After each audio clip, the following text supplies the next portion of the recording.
Back in 1981, I had the American dream, the beautiful wife, the house in the suburbs, and a beautiful 6-year-old son. And one day I went to work, kissed my son goodbye, and never saw him again.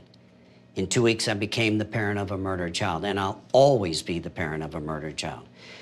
I still have the heartache, I still have the rage.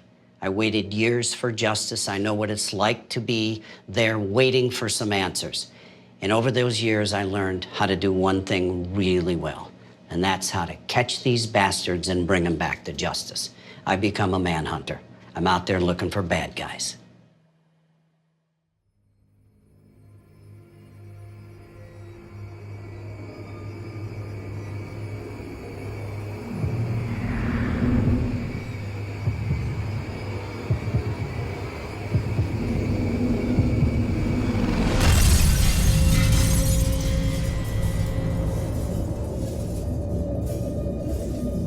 The story appears to have been invented by Hollywood. Many of the cops that were involved said this can't be true. It is too bizarre, too twisted.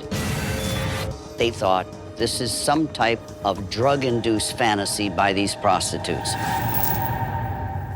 But this really happened.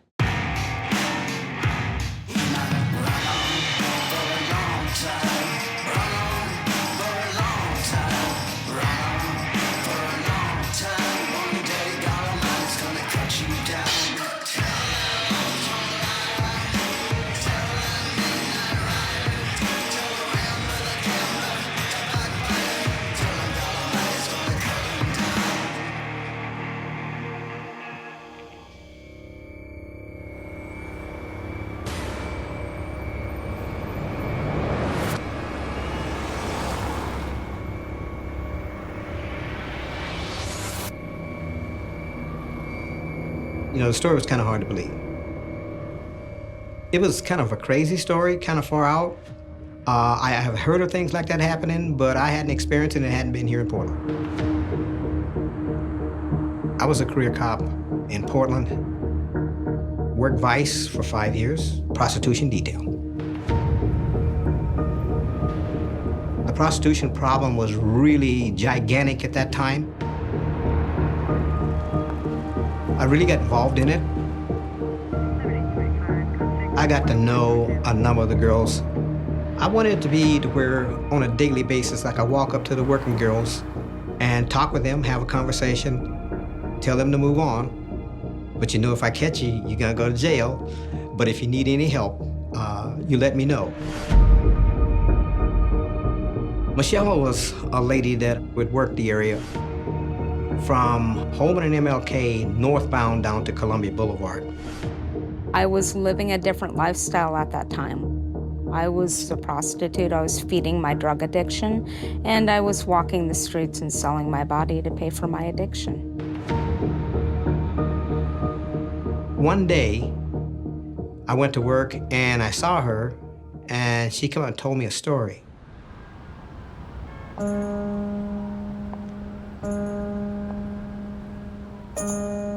It was a night like any other night. I went out as I normally would. I would walk the street, it wouldn't take long.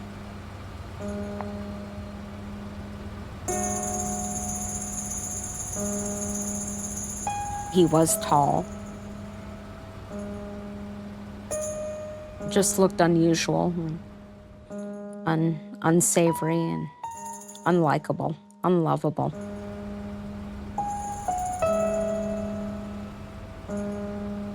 We made the agreement. It was an agreement for $30 for a car date.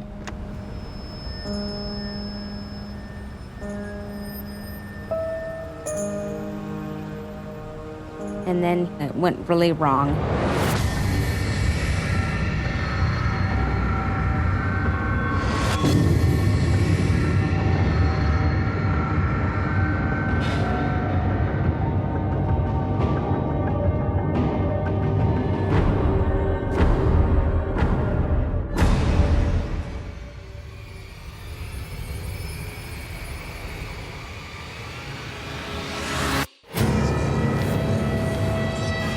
There was another individual. They take me around to the back of the truck. The bed of the truck was ready.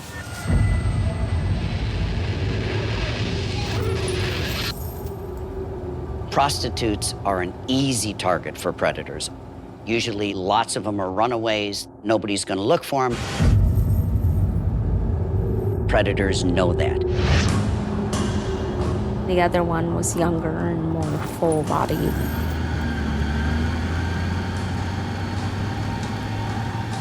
When the car stopped, I'm thinking I'm gonna die.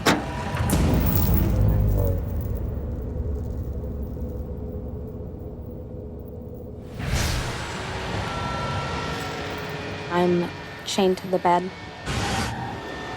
I was repeatedly raped.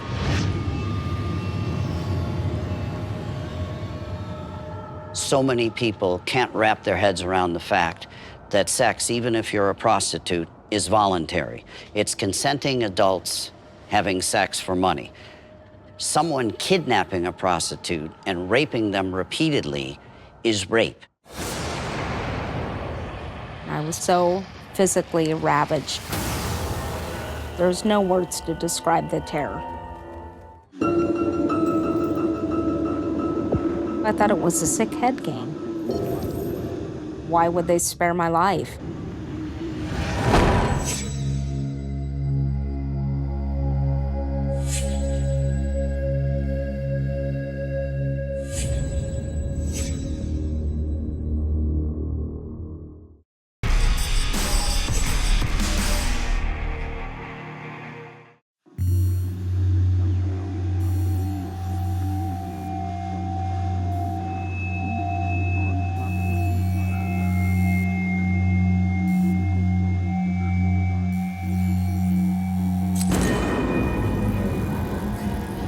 That morning,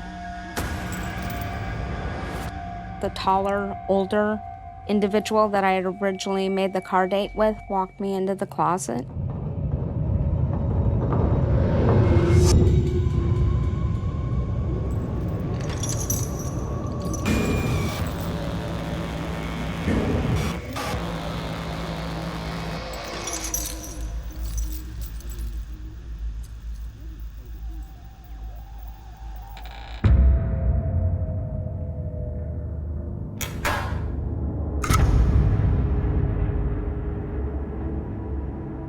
Can you imagine being locked in a closet in the dark after being tortured, brutalized, raped, sodomized?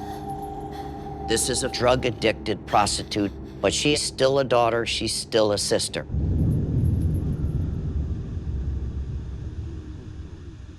Michelle always talked to Mom every day. And I believe it had been more than a day, pushing 48 hours or so, when my mother called me and said, hey, I think something's wrong. We knew that she was working herself on the streets. No one wants to see your sister doing that.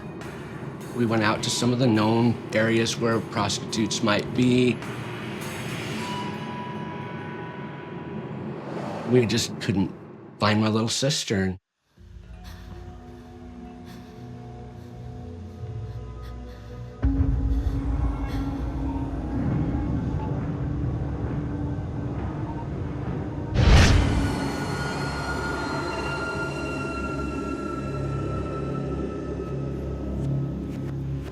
It's just a cycle.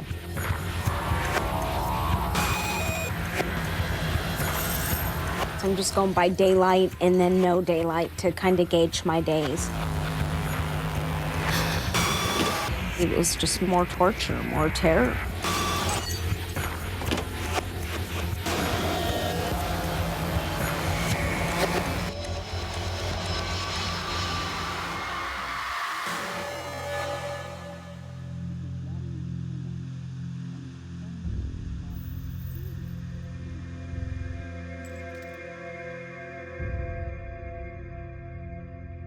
Consummate predators. They were so evil and so skilled in their attempts to break this person down. These guys were pros. They took Polaroid pictures of me. If I didn't do what I was instructed to do, I was sexually tortured later. I was punished by penetration of foreign objects. There was a homemade electrocution device that was used on me.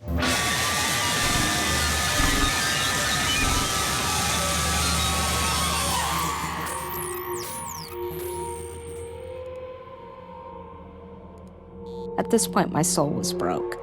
They had broke my soul.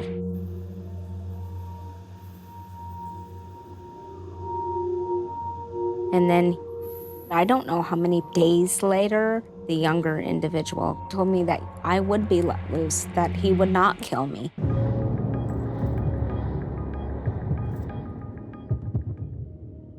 I thought it was a sick head game. Why would they spare my life?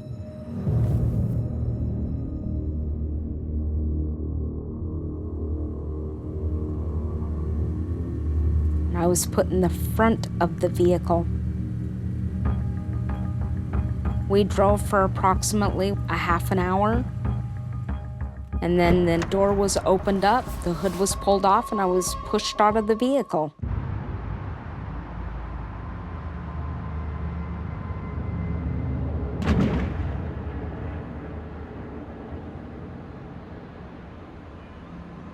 I arrived at my mom's home. She locks the door behind me. We call the police and we proceed on to Emmanuel Hospital in Portland, Oregon. The detectives at the hospital wrote down everything that I said. I was a known prostitute, feeding my drug addiction. So I really couldn't expect them to believe me, but I did move forward with filing the report and the rape kit. She certainly didn't know where she had been brutalized. She didn't know what city. She didn't know the identity of the assailants. The police didn't have enough to even launch a detailed investigation, and the report was filed away, and nothing else happened. I was working my patrol, and Michelle came up to me, and she proceeded to tell me about all the things that she had experienced in the last week.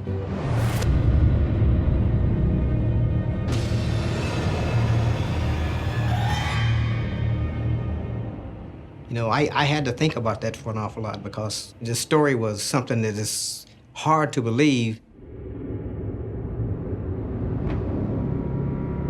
2 years later, in 1990, I was contacted by a Washington County detective, and he told me about a lady. She had been kidnapped, tied up, raped, put in chains, who escaped.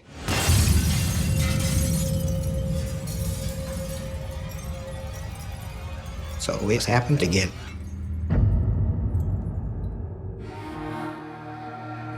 Before I knew what was even happening, I was in the back of the truck with a pillowcase on my head and duct tape on my mouth.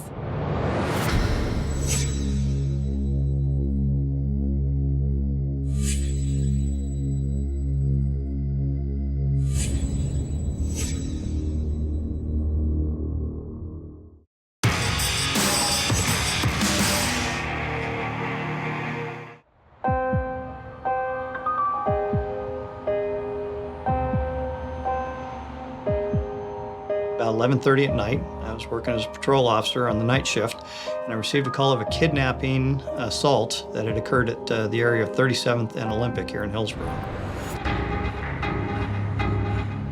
When I arrived on the scene, I saw a young lady who was covered with cuts and bleeding. She told me that she'd been kidnapped from Portland. She wasn't even sure what city she was in. She asked me several times where we were, and I had to tell her we were in the city of Hillsborough, outside of Portland.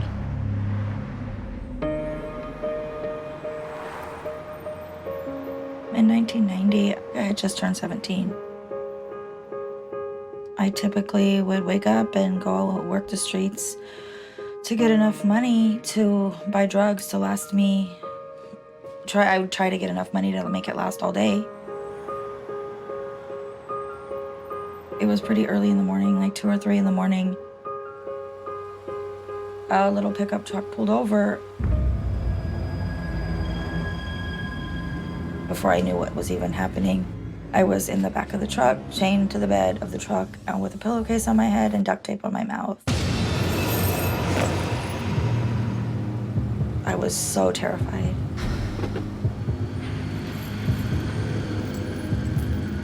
I just remember the guy that was in the back with me telling the other guy that if he wanted to turn, to let him know, and they could pull over and they could switch.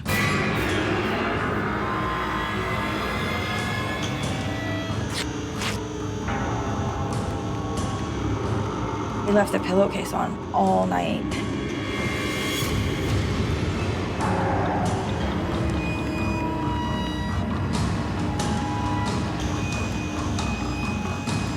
It was just one rape after another. It was constant. He said, don't bother screaming because nobody's going to hear you. My mind was just, oh, I'm done, like, this is it.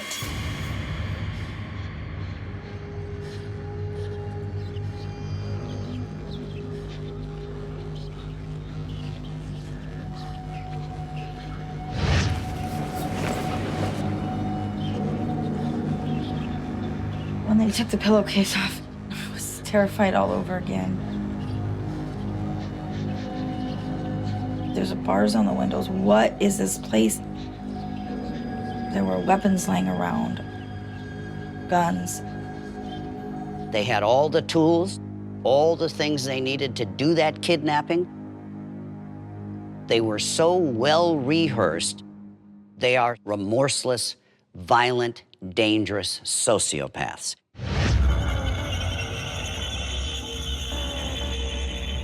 They tried to make me read literature about subservient women. I couldn't do it. I was just too hysterical for a while. At one point, when he was leading me back from the bathroom, I saw a window that had no bars on it. That was my first bit of hope, like, oh, I can maybe get out. Then at one point, I saw them going in and out of the closet with big foam squares.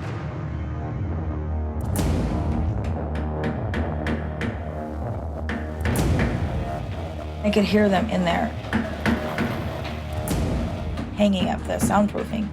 At that point, I just knew that if I ever got in that closet, I might not ever be seen or heard from again.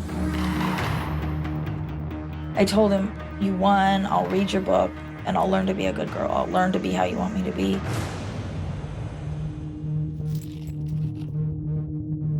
They let one of my hands out of the chains so that I could turn the pages.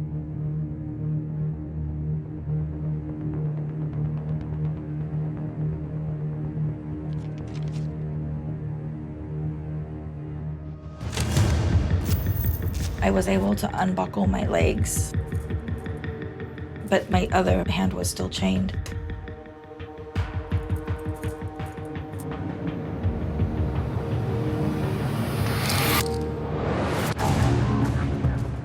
I picked up a gun and ran right across the hall, but they heard me.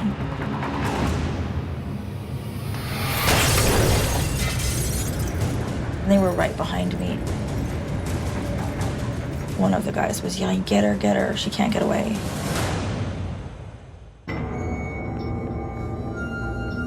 Most of the people that have viewed the videotape of the inside of the house report that it makes the hair on the back of their neck stand up.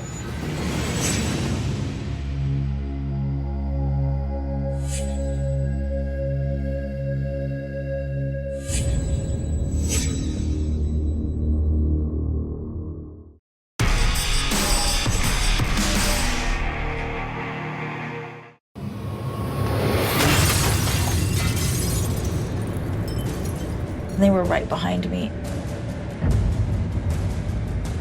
One of the guys was yelling, get her, she can't get away.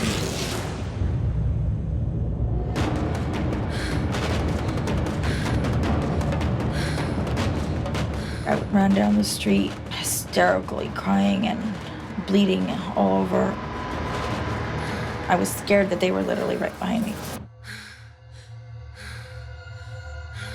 Here's a vulnerable 17-year-old girl that was smart enough, tough enough, had the presence of mind to say, I'm going to stay alive, I'm going to look for that chance, and that's what saved her life. That's a pretty courageous and brave 17-year-old girl. Because of the nature of her injuries, she needed to get to a hospital for medical treatments.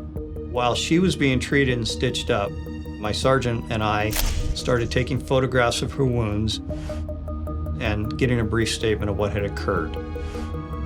At about 5 in the morning, when we were all finished with the interviews and the medical treatment, we drove her to the location to point out the house where she believes she had been held at. We drove around and drove around and drove around for a while. It was very difficult for me because when I ran out of the house, I never looked back. And finally, I saw the curtains coming out of the window.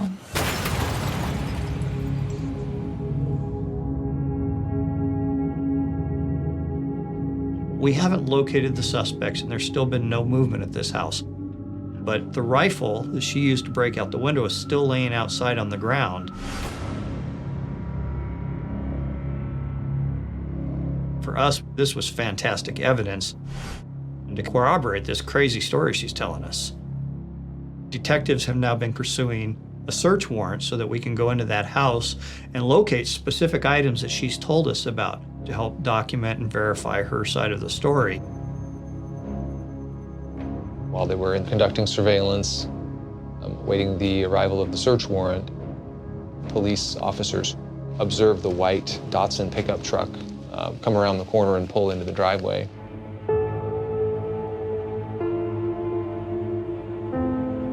The first subject that we interview is Vance Roberts.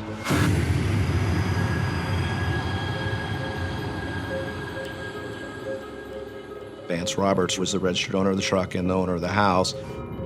They were asking where he'd been for the last few hours. Apparently he had cut his arm, and they did have a very funny story to tell in my mind, that this girl was trying to steal. That's why she jumped out the window, and that's how he received his cut. That he had went to a local hospital to receive medical treatment for his arm. After we spoke to him, we decided to interview his brother, Paul Jackson.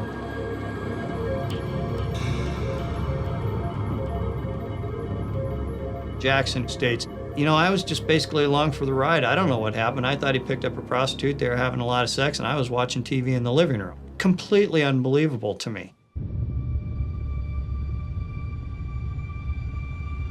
It was very tough not to want to just go throw them in jail right off the bat. But we wanted to make sure we did everything exactly per the letter of the law. They were told that they could not enter into the house before we could get back with a signed warrant. The truck they were driving also was going to remain on the property. But at the same time, you know, we weren't at the position yet to make that arrest. So they were free to go about their way. They went next door and borrowed one of the neighbors' cars. The surveillance officers followed them down to a local restaurant where they were having dinner. About 5 o'clock or so, I got the warrant signed by the judge, and we immediately served a search warrant on the house.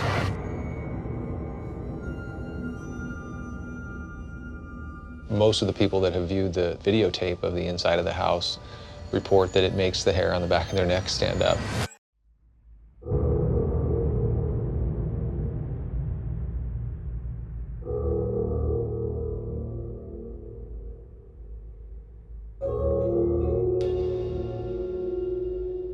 They found windows with bars on the inside.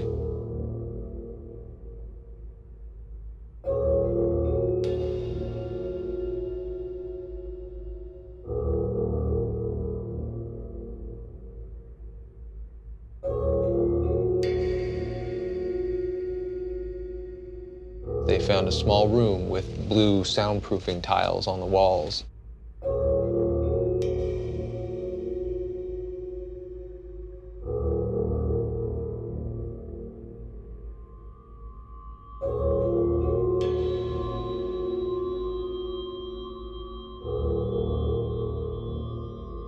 They found a photograph of Andrea sitting in a chair with a very defeated look on her face.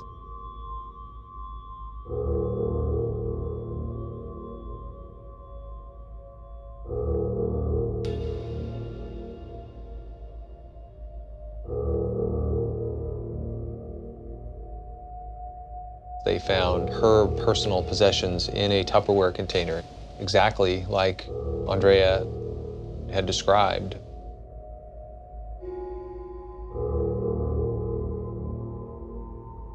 Once all that evidence was there, it was very easy for us to say, let's go get him and put him in jail.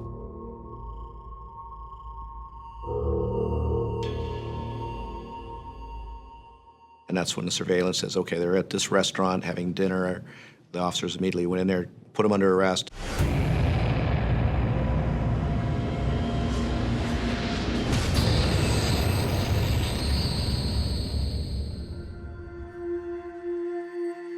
I was surprised. I was shocked. I just couldn't believe it. Just doesn't seem like something either one of them would be involved with.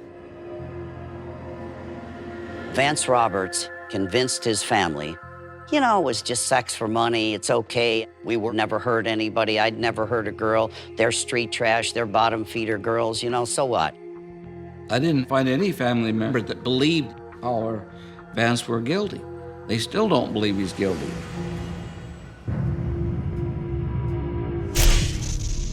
We then found a bunch of other photographs of other women who were probably not in that house of their own free will.